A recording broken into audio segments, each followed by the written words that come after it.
If I had to guess, I'd say your experience started the same way mine did. You came to Mornstead looking for Lordran, for Dranglake, for Lothric, for Nosgoth. What you found is for you to decide, but in this video, I'm gonna tell you exactly what I found, and it's my honest hope that your overall experience ended up being similar to mine. Let's check it out. What's happening, guys? I am SJ from 10 Points of Slashing, and today we're going to be digging into Lords of the Fallen. It has its issues, but I've had an absolute blast with this game, and I've honestly been putting this review off for a while, but it's time. So let's jump right in and get to it. I'd like to kick things off by saying that this series is about celebrating the games we love and exploring why we love them. If you came here looking for somebody to shit all over this game, you won't find that here. What you will find is an honest take on it from the perspective of somebody that already has a good opinion on the game overall. We never make a video about a game we don't like, so needless to say, I loved Lords of the Fallen. And that is my problem. I tend to have really emotional reactions to video games. I either love it or I hate it. So, I built this incredibly simple review system to help me cut through my own bullshit and determine whether or not the game I'm raving about and telling my friends to play is going to be a gigantic waste of their time or not. We're going to be going over what I consider to be the 10 most important parts of what make a video game incredible. The things that make me personally really love a game. We'll just be asking yes or no questions, so the game either gets a point for the category in question or it doesn't. This helps me keep everything objective and gets rid of some of the ambiguity that can come up in 1 to 10 rating systems. So, ladies and gentlemen, but probably mostly gentlemen, let's be honest with ourselves, boys, Lords of the Fallen, 2023. First things first, let's get the elephant in the room out of the way. Lords of the Fallen is a Soulslike. For as much as I absolutely hate that term, the developers and/or publishers chose to use this term to market the game, which honestly is pretty smart. It more than likely would have flown completely under my radar if it hadn't been marketed like that. However, due to that, I feel like I need to throw out a disclaimer here. This review is not going to be a comparison to Dark Souls. This is a review of Lords of the Fallen. I don't award points based on what other games did or didn't do. There is absolutely a place and a need for that kind of commentary, but it isn't in this video. I'm going to avoid talking about Dark Souls as much as possible here, but there's times when it's kinda gonna be necessary. So while I may refer to Dark Souls and the rest of FromSoft's catalog in a general sense while discussing this game, what they did in their games will have no bearing on the score that I award Lords of the Fallen.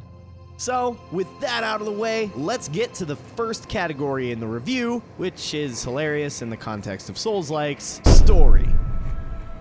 Lords of the Fallen takes place in a dark fantasy world where an ancient evil is at risk of being released again. This evil, which was formerly contained by the 9 Pillars of Nosgoth, by 5 beacons guarded by the Hallowed Sentinels, has corrupted the kingdom of Mornstead from the inside out, and it's our job as the player to do something about that. Along the way, we discover that basically everything and everyone is evil, and humanity is boned no matter what decision you make at the end of the game.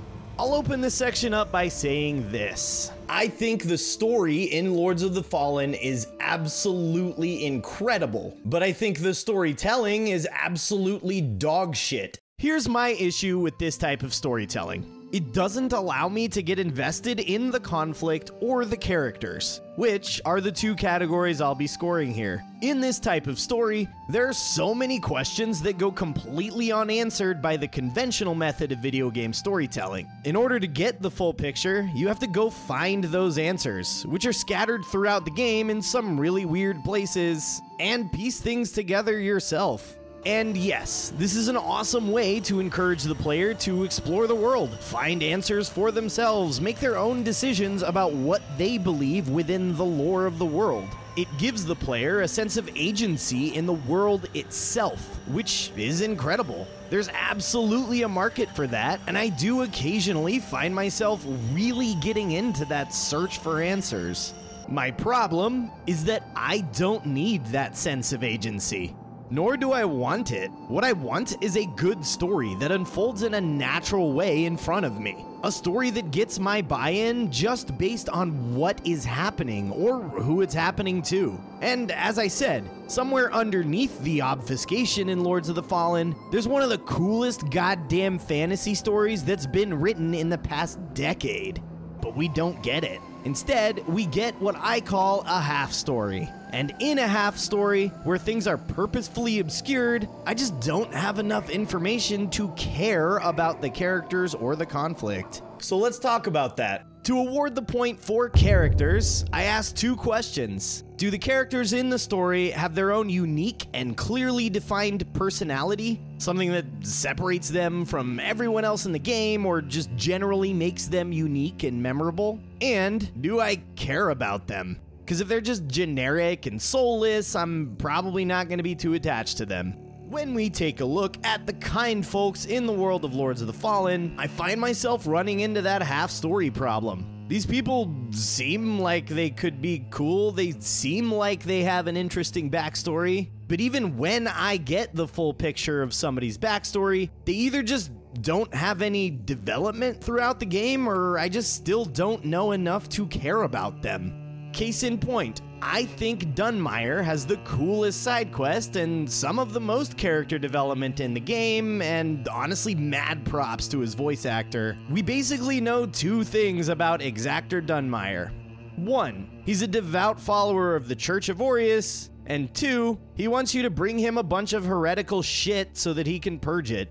Over the course of the game, he starts looking into that heretical shit rather than purging it, and gets caught up in the madness of Umbral. He eventually goes completely insane, which is really cool to see.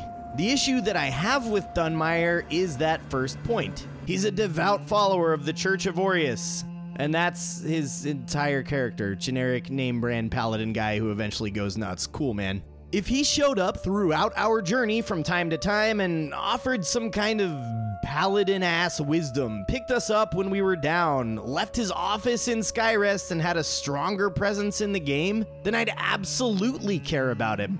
Instead, what I get is, oh shit, he got. Crazy. Anyway. Now, I'm sure the argument could be made that Dunmire serves to show us as the player the dangers of Umbral, or that even the purity of the church can be corrupted by Umbral or whatever. And yeah, to a degree, I get that.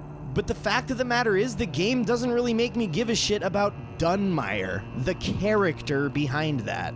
Pieta is another interesting case. The whole first boss in the game becoming a major ally thing was super cool. I did like that a lot. We know she was orphaned and raised by the church. We know that there's something much deeper and darker going on with her when we really dig into the game. I love the fact that she can also be the last boss, and her moveset changes and evolves. A really cool way to make the player feel challenged again, but also make them tangibly feel their growth in skill and ability. But I digress, this is gameplay stuff. My issue with Pieta is that she just sits in the same place and says the same things the entire game. Again, if she was more present in our journey, if we encountered her out in the world and helped her get that odd stone back or something, I'd probably be more inclined to care about her. But she just sits there and doesn't have any character development. She never changes, she never grows, she just stays the same the entire game. That said, Harken, the Iron Wayfarer, is legitimately the only character that I cared about in any capacity, and even then it was marginal care at best. Old boy has been with us from the beginning. He did pick us up when we were down, gave us advice, helped us through the Pieta fight, and we watch as he becomes more and more distant and corrupt. To the point that he eventually just straight up says, "Fuck Mournstead, let it burn." That gets my emotional investment. The fact that his boss fight is quite famously infuriating just adds to that emotional investment in his character. If every character in the game was treated like Harken, I'd absolutely award the point here. But they're not, so I will not be awarding the point to Lords of the Fallen for its characters. Moving right along, let's talk about the conflict in Lords of the Fallen. As I said earlier, what's happening here is basically evil god was exiled to another realm long ago, And now, the 9 pillars of Nazgûl, magical beacons that were sealing him away, have become corrupt. And it's our job to fix them. Or not, that's up to you. The questions I ask to award the point for conflict are pretty similar to the questions I ask for characters. Is it clear what's happening in the game? And do I care about it enough that I end conversations with my mother by saying, "Love you, Mom. Yeah, gotta go stop the Reapers"? And the answer to those questions is unfortunately no. It isn't clear what's happening. Like I said, there's just too many questions around what the hell is going on in this game, and most of them either don't get answered at all or get answered way late in the game. And I'll clarify that it's obviously fine when there are questions. I don't have to know everything up front. As long as the questions I do ask get answered at some point, and more importantly, aren't central to the plot.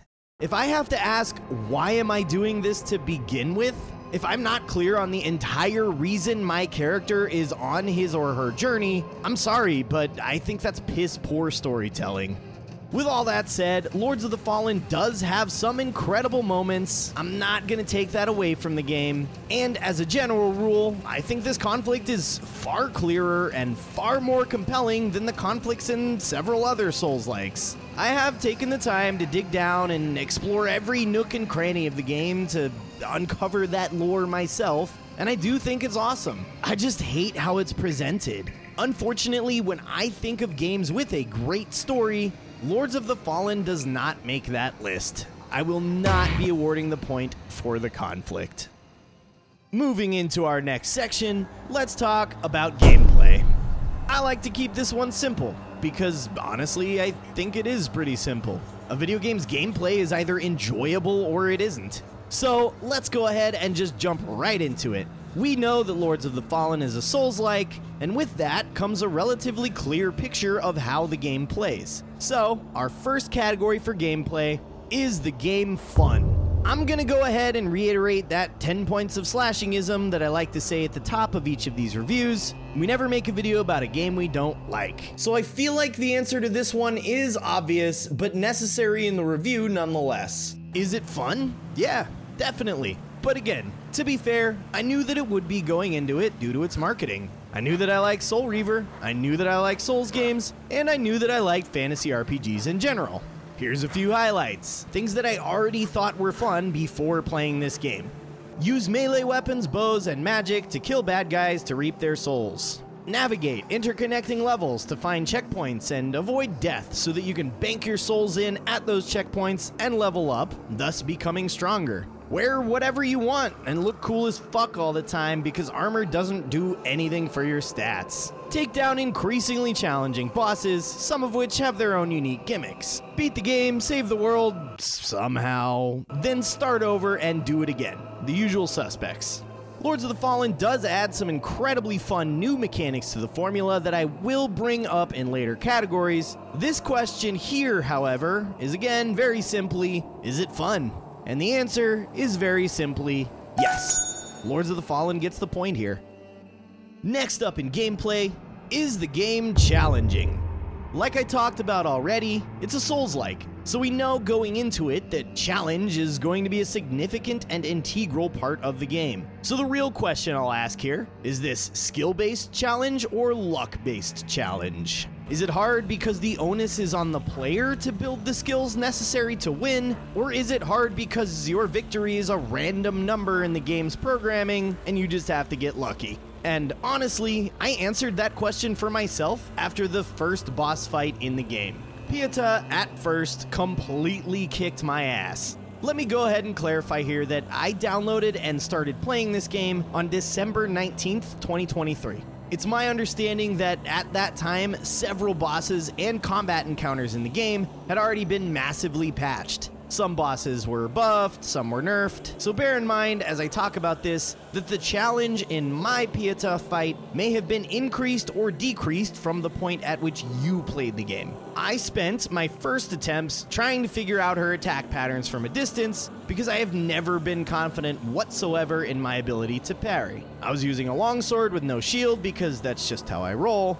and her big sweeping attacks and ability to just zoom across the arena completely crushed me. She annihilated me over and over again before I thought to myself, fuck it. I'm just gonna see how much damage I'm capable of doing in one run at her and base my strategy on that. And I obliterated her. I adjusted my strategy from a primarily defensive one to an offensive one, and I won the fight with health to spare. I don't even think I went Umbral.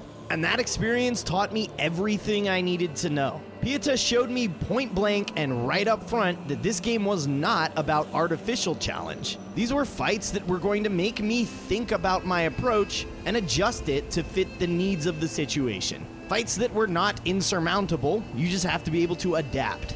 That's the kind of challenge that I love. And that's the challenge that I felt throughout the rest of the game. Nothing felt insurmountable. I never felt like I got lucky, and several of the boss fights encouraged me to change my tactics to suit the fight without compromising my overall choice in playstyle. I know I'm gonna get yelled at about this, but I am absolutely awarding the point for challenge. With that, we'll jump into the next major section, the game's mechanics. The moving parts of the game that provide the fun or the challenge. This section is separate from gameplay because there are games out there that are super fun and challenging, but bring nothing new to the table or just come across as bland, and because of that, they end up being forgettable. On the flip side of that, there are games out there with insanely innovative mechanics and features that just fall flat overall. I am the type of person that doesn't want the same thing over and over again, so this section reflects that. So, first and foremost, does the game's unique or innovative mechanics bring value and meaning to the game overall? We'll start by identifying what the game brings to the table that gives it its own unique personality, and then asking if that personality is supplementary to the gameplay experience. Does it make the entire game feel better or more enjoyable in some way, or is it just there to be there? So again, understanding that this is a Souls-like, we have a pretty cut and dry way to answer this one. Lords of the Fallen has Umbral. Clearly inspired by Soul Reaver, the creative director for Lords of the Fallen even cited the game as a reference point for the developers. Another plane of existence that coexists alongside the material plane that the player can transition to at any point in time, but has to find specific points to transition out of. With this comes the opportunity for some really inventive platforming, puzzles, and general problem solving. This is the mechanic that people think of when they think Lords of the Fallen as opposed to Dark Souls. So, the question to ask here, does Umbral do its job? Does it bring something to the game that benefits it and makes it more enjoyable, or is it just some arbitrary gameplay system thrown into the game to make it different than the game it's based on? I'm giving this a resounding yes. Without Umbral and the lamp, I would probably still have found this game enjoyable, but I would have played it once and never come back to it. I might not even have beat it. Umbral not only provided a bunch of super cool platforming and puzzle solving, it also set Lords of the Fallen up for what is my favorite lore in the game. My favorite weapons, my favorite magic.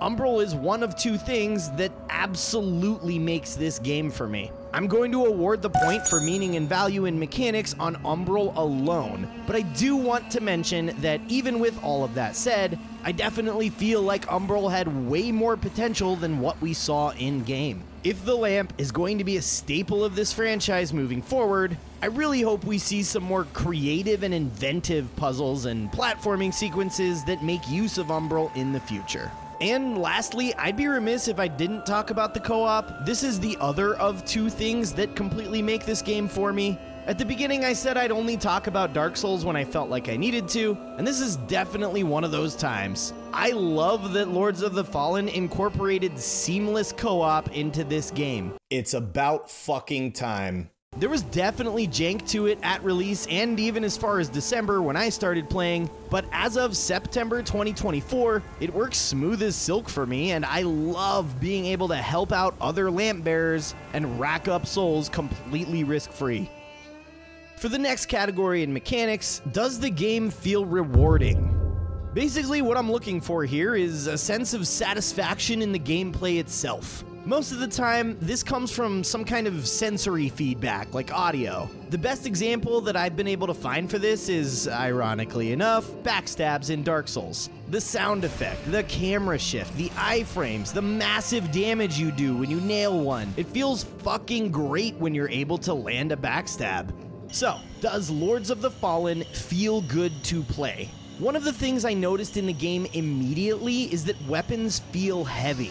There's a weight to them that comes across in the animation and the super chunky sound effects. It feels great to run around swinging a sword at these goobers, and even ranged combat feels heavy, whether you're slinging arrows or throwing rocks. Between the weight of the weapons, the character animations, and the audio, I just find the combat super satisfying in general. I will be awarding the point here. It's a Souls-like. Combat is most of the game, and if the system that makes up most of the game feels this good to me, it's gonna get the point, man.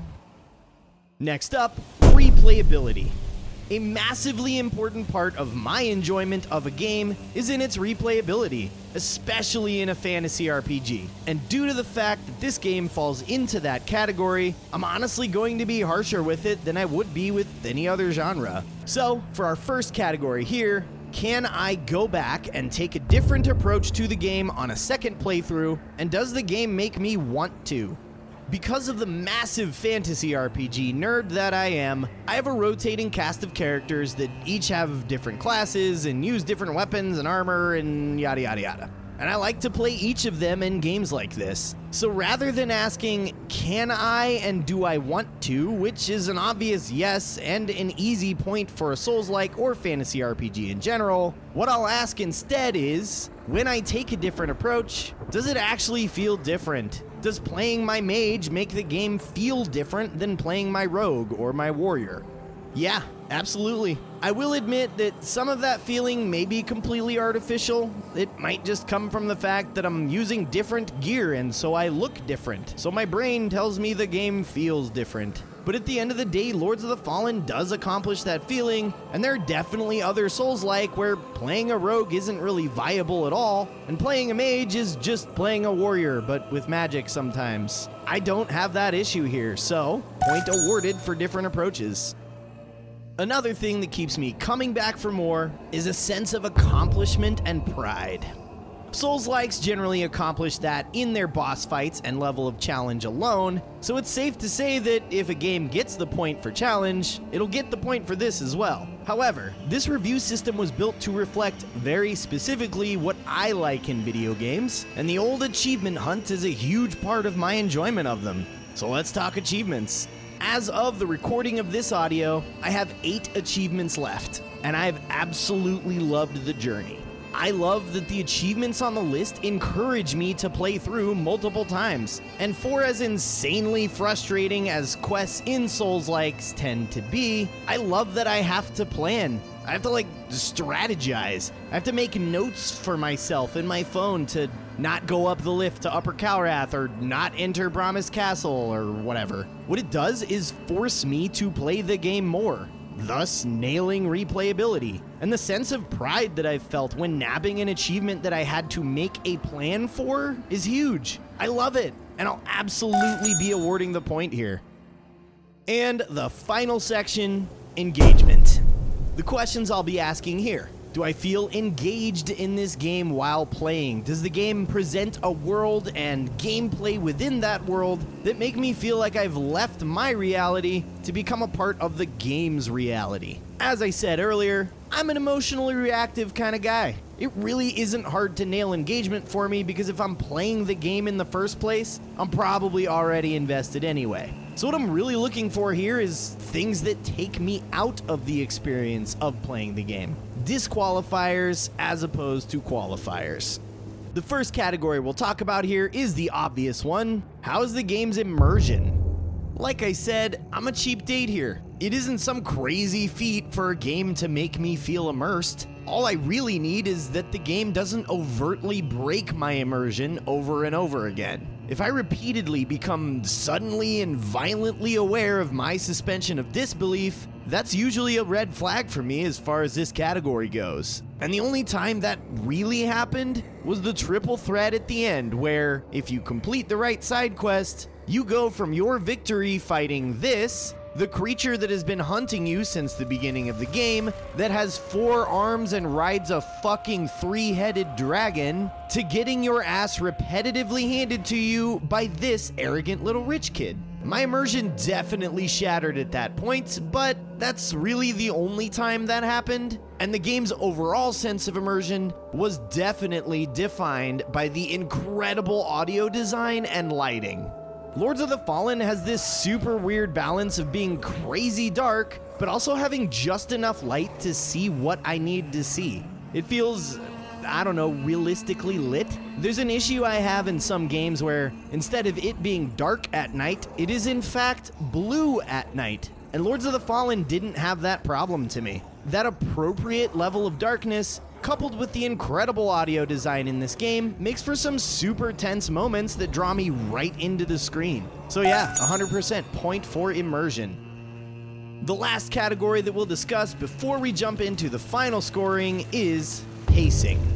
And I'm not just talking about narrative pacing. The pacing of the game as a whole is what I'm really getting at here. Are the game's different parts spread out enough and utilized in a way that makes the game feel like you are moving forward? Does it ever feel like something is dragging on forever and you just can't wait to get back to the other part of the game? To answer, let's look at the game's parts. Lords of the Fallen is mostly a game about combat, exploration, and honestly, puzzle solving. So, do these 3 pieces fit together in a way that feels balanced?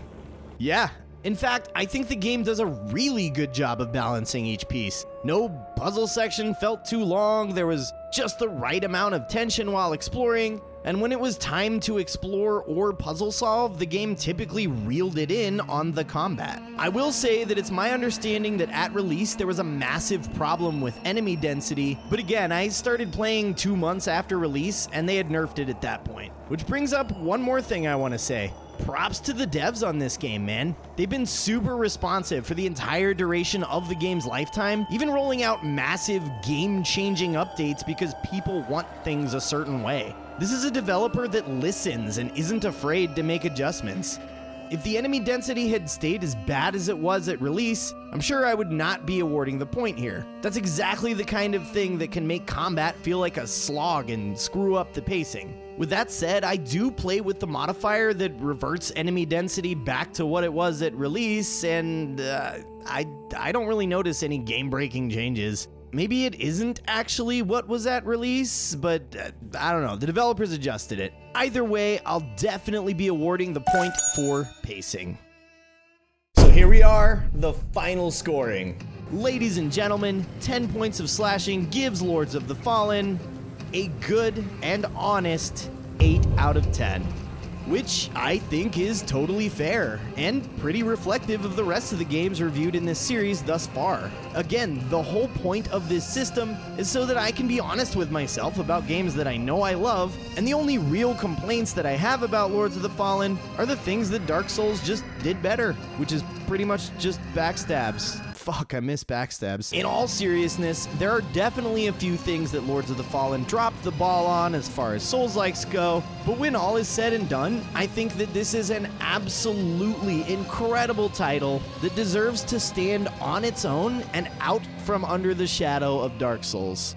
For these reviews, I also like to give my personal emotional rating that's coming not from any kind of analysis or rating system, but is just completely based on feelings. And honestly, that rating is a 9 out of 10. I fucking love this game, dude.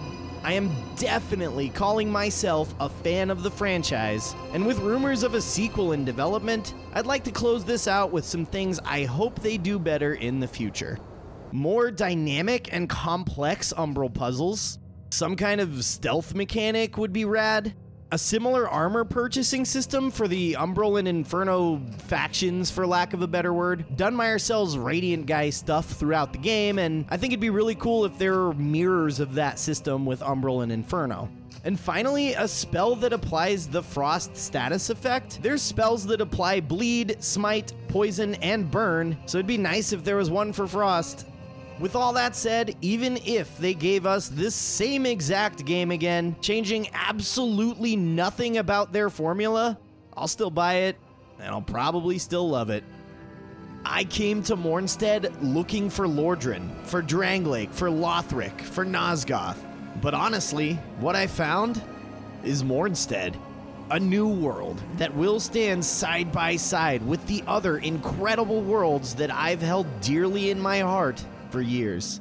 Thank you so much for checking out the video and the channel. If you liked what you saw, please hit that subscribe button. I really appreciate it, and it helps the channel grow. And if you want to shoot the shit with me, please feel free to join the Discord server. Or if you just want to yell at me, there's a channel for that. I make videos about my opinions and upload them to the internet. Trust me, I get it. One last time, thank you from the bottom of my heart, and I'll catch you in the next one. Later. Does the game's unique or... What the fuck just happened? Or oh my god. I mean, at least it's happening on like page 6 today. Where the fuck am I, dude? Oh my god, they completely threw me off. So, there it is. That's the or. Oh my god.